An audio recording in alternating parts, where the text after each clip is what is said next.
Hello and welcome to Delight IAS NCERT summary course में मैं अनुराग आप सभी का हार्दिक स्वागत करता हूं। दोस्तों, आज हम पॉलिटी क्लास 8 की एनसीईआरटी का चैप्टर नंबर 6 डिस्कस करने जा रहे हैं। इसका जो हमारा टाइटल है वह है हमारी आपराधिक न्याय प्रणाली। जब हम किसी को अपराध करते हुए देखते हैं तो उसमें सबसे पहले पुलिस को खबर करते हैं और पुलिस अफसर रिपोर्ट दर्ज करते हैं और अपराधियों को गिरफ्तार करते हैं। अपराधियों को गिरफ्तार करने में पुलिस की जो भूमिका होती है उसके आधार पर हमको कई बार लगता है कि मानो पुलिस ही तय करती है कि कौन अपराधी है और कौन अपराधी नहीं है, लेकिन ऐसा नहीं है। आज के लेक्चर में हम बात करेंगे एक काल्पनिक अपराध की घटना के बारे में और उसके माध्यम से यह समझने का प्रयास करेंगे कि अपराध की जांच में पुलिस की क्या भूमिका होती है, सरकारी वकील की क्या भूमिका होती है, न्यायाधीश की क्या भूमिका होती है और एफआईआर क्या होती है और निष्पक्ष सुनवाई के बारे में भी हम थोड़ा-सा समझने का प्रयास करेंगे। स्टार्ट करने से पहले आप लोगों के लिए प्रश्न है। प्रश्न ये है, which of the following act made the governors of Bombay and Madras presidency subordinate to the governor general of Bengal? Means प्रश्न कह रहा है कि बंगाल के गवर्नर जनरल के अधीन मुंबई और मद्रास के गवर्नरों को किस एक्ट के माध्यम से उसके अधीन कर दिया गया?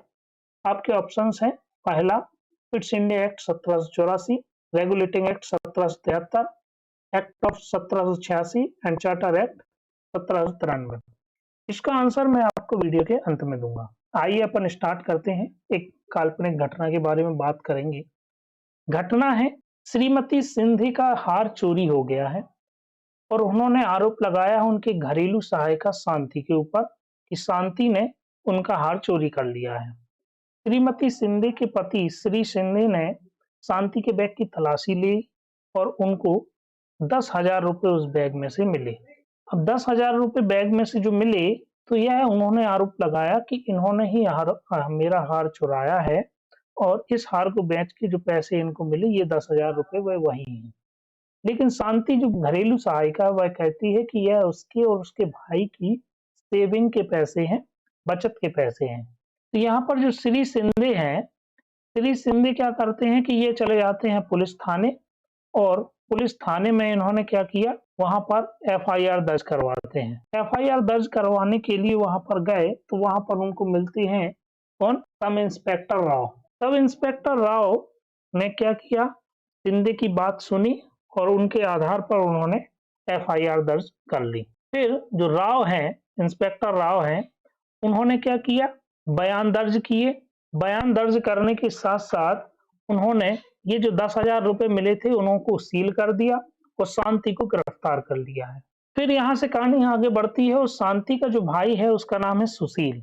वह एसआई राव के पास जाता है, वहां पर वह विनती करता है कि मेरी बहन जो है वह निर्दोष है, लेकिन एसआई राव कहते हैं कि अदालत के पास जाओ और करने के पास जमानत आदेश ले आओ। लेकिन सुशील चूंकि गरीब परिवार से है, उसके पास इतना पैसा नहीं है कि वह अदालत का खर्चा उठा सके।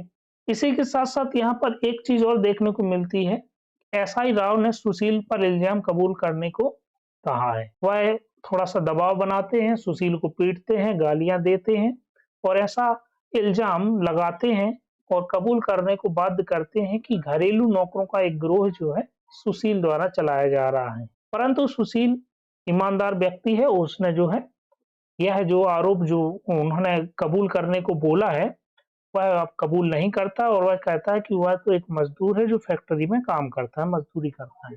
यहाँ से कहानी आगे बढ़ती है और पुलिस जो है अदालत में एक आरोप पत्र दायर करती है, चार्जशीट दायर करती है और यहाँ से फिर अदालत की भूमिका शुरू हो जाती है। अदालत क्या करती है, आरोप पत्र और गवाहों की बयानों की नकल जो है शांति को देती है। शांति जो घरेलू सहायिका है जो कि पीड़ित भी है। शांति ने क्या किया, शांति ने कहा कि मेरे पास तो कोई वकील है नहीं। तो अदालत में मजिस्ट्रेट शांति की मदद करते हैं और एक सरकारी वकील सरकारी खर्चे पर बचाव पक्ष के लिए एक वकील तय करते हैं और वह चुनते हैं कमला राय को। कमला राय सरकारी खर्चे पर बचाव पक्ष का वकील का काम करेगी। यहाँ पर आप लोगों को एक बात याद रखनी है, देखो कोई भी व्यक्ति जब अपराध करता है या अपराधी उसको माना जाता है, उसके पास दो अधिकार हैं। एक तो संविधान द्वारा आर्टिकल 22 में एक अधिकार प्रदान किया गया है। क्या अधिकार प्रदान किया गया? आर्टिकल 22 में बचाव करने के का जो एक मूल अधिकार है, एक कोई भी अपराध से सिद्ध होने से बचाव के लिए फंडामेंटल राइट्स प्रदान किया गया है। और एक आर्टिकल 39 ए में एक डीपीएसपी है, नीति निर्देशक तत्व है। यह कहता है कि वकील मुहैया कराने की जिम्मेदारी राज्य की होगी, जो गरीब व्यक्ति हैं, जो वकील हायर नहीं कर सकते, उनके लिए। इन्हीं आधारों पर मजिस्ट्रेट ने कमला राय को शांति का वकील नियुक्त कर दिया। अब यहाँ से कमला राय जो कि सरकारी वकील है, उसकी भूमिका शुरू हो जाती है।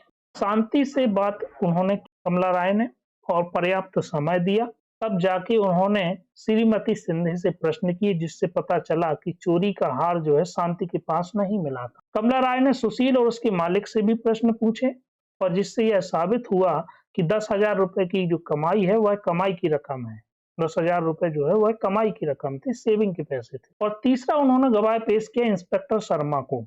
इंस्पेक्टर शर्मा ने बताया कि सिंधे के मोहल्ले में कुछ लोगों का गिरोह है जो चोरी करता है, और हार भी उन्हीं के पास बरामद हुआ है, जो कि श्रीमती सिंधे ने पहचान लिया है।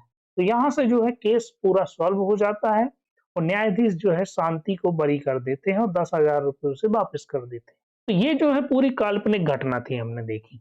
काल्पनिक घटना से अब हम समझेंगे कि पुलिस की जिम्मेदारी क्या है। पुलिस की जिम्मेदारी 3 प्रकार से है। एक तो कोई भी अपराध हुआ, उसकी शिकायत मिली, शिकायत मिलने के बाद पुलिस क्या करेगी? जांच करेगी। जांच करने के लिए वह गवाहों के बयान दर्ज करेगी और सबूतों को इकट्ठा करेगी। गवाहों और सबूतों के आधार पर यदि पुलिस को लगता है कि आरोपी जो है दोषी साबित हो जाएगा, तो पुलिस जो है आरोप पत्र दाखिल करती है अदालत में, एक चार्जशीट दाखिल करती है। चार्जशीट दाखिल करने के बाद ही जो है कोर्ट में सुनवाई शुरू होती है। अब यहाँ पर क्या हुआ? लिहाजा पुलिस को हमेशा कानून के मुताबिक और मानव अधिकारों के सम्मान करते हुए जांच करनी चाहिए। ये बिल्कुल जरूरी है, क्योंकि कानून का शासन है और लोगों को अपराध के सिद्ध होने से बचाव के लिए भी कुछ अधिकार प्रदान किए गए हैं। इस बात को ध्यान में रखते हुए सुप्रीम कोर्ट ने क्या किया है? कुछ दिशा निर्देश जारी करे हैं गिरफ्तारी करने के लिए, जांच करने के लिए, ठीक है ना। ये जो दिशा निर्देश हैं, सबसे पहले अपन इनको देख लेते हैं कि पुलिस के लिए क्या गाइडलाइन है सुप्रीम कोर्ट की। सुप्रीम कोर्ट ने कहा है कि गिरफ्तारी या जांच करने वाले जो पुलिस अधिकारी होंगे, वो पोशाक पर हों, उनकी पहचान लिखी हो, नाम पट्टी लिखी हो, पद स्पष्ट हो, सटीक रूप से अंकित होना चाहिए जब वो गिरफ्तार या जांच कर रहे हैं। गिरफ्तारी के समय अरेस्ट मेमो के रूप में गिरफ्तारी संबंधी पूरी जानकारी का कागज तैयार होना चाहिए। उसमें गिरफ्तारी के समय तारीख का उल्लेख होगा। सत्यापन के लिए कम से कम एक गवाह होना चाहिए। वह गिरफ्तार सदस्य के परिवार का व्यक्ति भी हो सकता है। अरेस्ट मेमो पर गिरफ्तार होने वाले व्यक्ति के दस्तखत भी होने चाहिए। ये सारी गाइडलाइन है।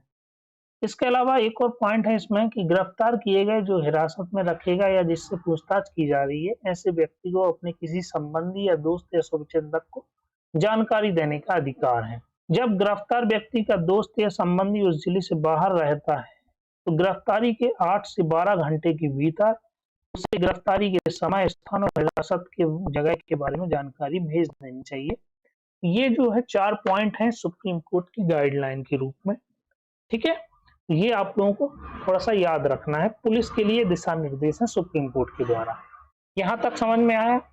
अब यहाँ से हम बात करेंगे गिरफ्तार व्यक्ति के अधिकार। भाई कोई व्यक्ति अपराध हुआ, गिरफ्तार हो गया, लेकिन ऐसा नहीं है। हमारे यहाँ जो न्याय प्रणाली है वह क्या है? उसकी जो नेचर है वह है सुधारात्मक। किसी भी व्यक्ति ने अपराध किया तो उसको दंड देने पर जरूरी नहीं है, क्योंकि हमारे यहाँ जो प्रकृति है न्याय प्रणाली की वह है सुधारात्मक। वह चाहती है कि व्यक्ति दंड ना कर, दंड देने से व्यक्ति की जो प्रवृत्ति है वह हो सकता है कि और भी ज्यादा अपराध करने लगे। इसीलिए वह चाहती है कि वह व्यक्ति जो है कैसा हो? सुधार करे, अपने अंदर सुधार करे, वह अपराध ही करने से बचता रहे, वह अपराध ना करे, ठीक है ना। तो गिरफ्तार व्यक्ति के कुछ अधिकार हैं हमारे यहाँ संविधान के अंतर्गत। गिरफ्तारी के समय उसे जानने का अधिकार है कि गिरफ्तारी किस कारण से की जा रही, पहला। दूसरा इसमें पॉइंट है कि 24 घंटे के भीतर मजिस्ट्रेट के सामने पेश होने का अधिकार। तीसरा इसमें है कि गिरफ्तारी के दौरान या हिरासत में किसी भी तरह से दुर्व्यवहार या यातना से बचने का अधिकार। पुलिस हिरासत में दिए गए इकबालिया बयान को आरोपी के खिलाफ सबूत के तौर पर इस्तेमाल नहीं किया जा सकता। ये बहुत ही इम्पोर्टेंट पॉइंट है, क्योंकि आप सभी ने कभी देखा होगा कि पुलिस की थर्ड डिग्री से अच्छे-अच्छे जो व्यक्ति होते हैं वह कबूल कर लेते कि हाँ, मैंने ही अपराध किया है। तो हो सकता है कि भई पुलिस जो है दंड पीटते हुए उसको कबूल करने के लिए विवश कर दे। तो इसीलिए यह अधिकार है कि पुलिस जो है उस बयान को सबूत के तौर पर इस्तेमाल नहीं कर सकती। इसमें जो अगला पॉइंट है कि 15 साल से कम उम्र के जो बालक हैं, किसी भी महिला को केवल सवाल पूछने के लिए थाने में बुलाया नहीं जा सकता। ये जो है गिरफ्तार होने वाले जो व्यक्ति हैं उनके अधिकार हैं, ये आप लोगों को याद रखना है। अब हम बात करेंगे एफआईआर के बारे में। एफआईआर क्या होती है?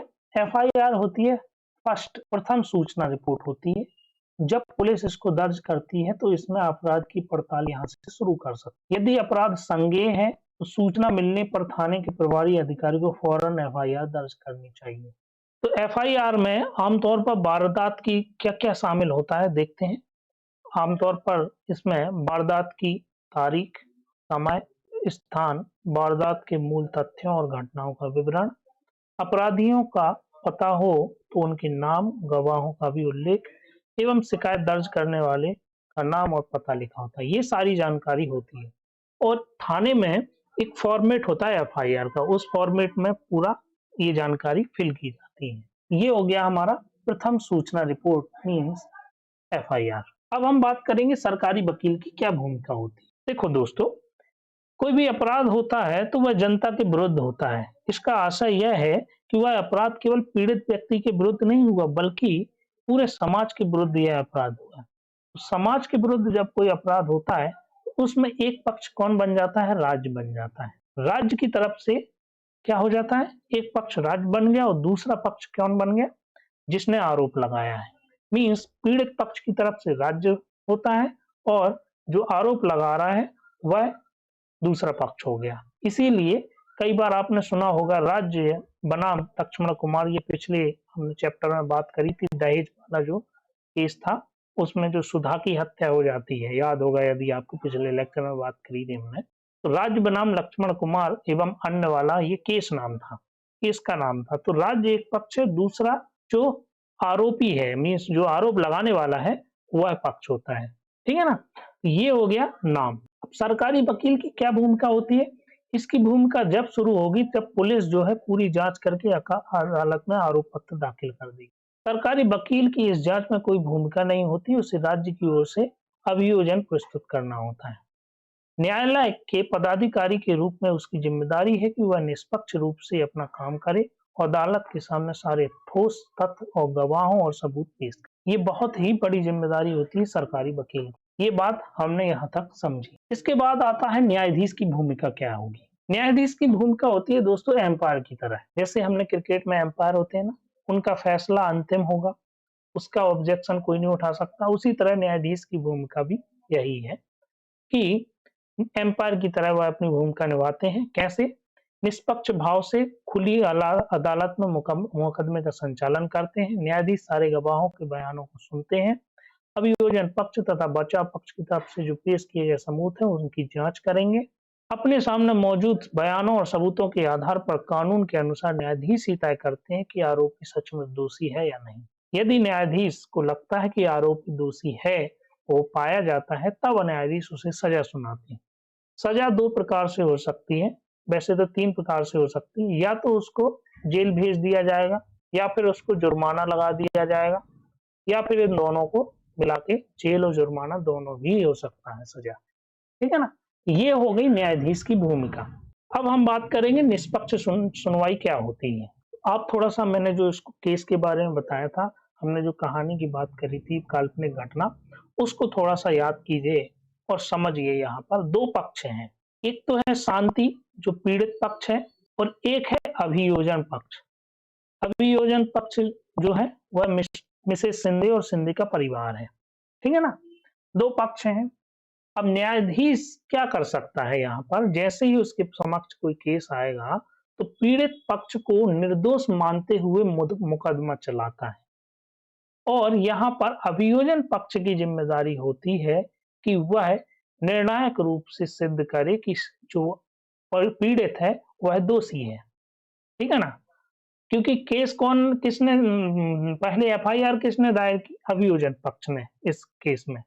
इसीलिए उसकी जिम्मेदारी है कि वह प्रूव करे कि उसका हार शांति ने ही चोरी किया है। ठीक है ना?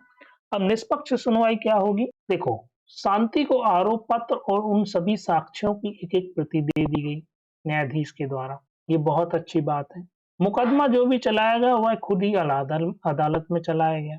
मुकदमा जब भी चलाया गया आरोपी की उपस्थिति में चलाया गया और शांति का एक वकील ने बचाव किया, जो कि उसके पास पैसे भी नहीं थे तो सरकारी खर्चे पर एक वकील रखा गया। शांति की जो वकील है रॉय, उन्होंने प्रॉपर टाइम दिया उनको। न्यायाधीश ने उनको टाइम देने के लिए, मतलब बातचीत करने के लिए प्रॉपर टाइम दिया। अभियोजन पक्ष की ओर से पेश किए गए सारे गवाहों से जिरह करने का पूरा मौका दिया। अधिवक्ता राय को शांति की ओर से गवाह पेश करने का भी अधिकार प्रदान किया। ये सारी चीजें हमने देखी, ये सारी चीजें समझ आती हैं। यहाँ पर जो केस हुआ है, जो भी हमने काल्पनिक घटना के बारे में पढ़ा, बताया मैंने, वह एक निष्पक्ष सुनवाई का प्रॉपर उदाहरण पेश करता है।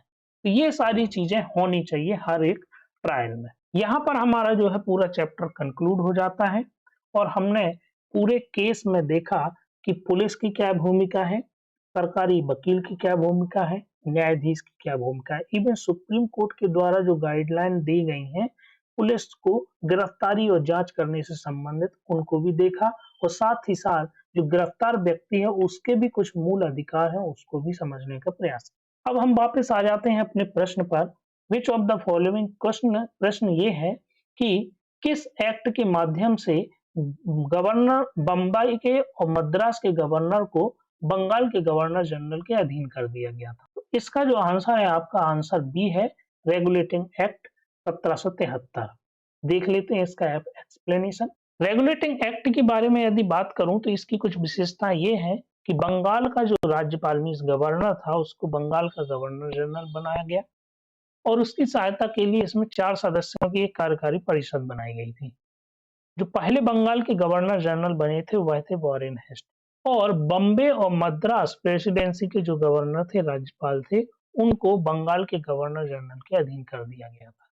लेकिन इससे पहले यदि बात करें तो हमारे देश में जो तीनों प्रेसिडेंसियां थी, बम्बई, मद्रास और बंगाल, इन तीनों के अलग-अलग गवर्नर होते थे। तीनों प्रेसिडेंसी अपने-अपने में इंडिपेंडेंट होती थी और रेगुलेटिंग एक्ट के माध्यम से गवर्नर जनरल जो बम्बई और मद्रास के थे उनको बंगाल के गवर्नर जनरल के अधीन।